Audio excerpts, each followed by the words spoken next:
একদিন বিকেলের শান্ত সময়ে ভগবান গৌতম বুদ্ধ তার শিষ্যদের সঙ্গে সমুদ্রের ধারে হাঁটছিলেন।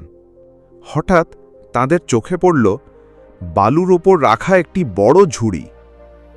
ঝুড়ির ভেতরে অনেক জীবন্ত কাকড়া ছটফট করছে।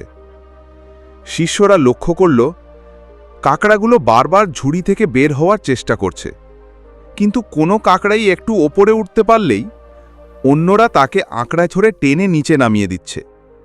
ফলে কেউই মুক্তি পাচ্ছে না। এক শিষ্য অবাক হয়ে বলল, ভগবান, এরা যদি একে অপরকে সাহায্য করত তাহলে তো সবাই বেরিয়ে যেতে পারত।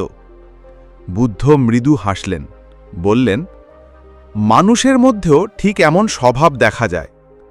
হিংসা, প্রতিযোগিতা আর অহংকারের কারণে আমরা অনেক সময় অন্যের অগ্রগতি থামিয়ে দিই। কিন্তু মনে রেখো, অন্যকে নিচে নামাতে গেলে নিজেও উপরে উঠতে পারবে না।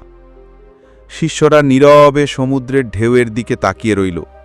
তাদের মনে কথা গেঁথে গেল, সত্যিকারের অগ্রগতি তখনই হয় যখন সবাই মিলেমিশে একে অপরকে ওপরে তুলতে সাহায্য করে।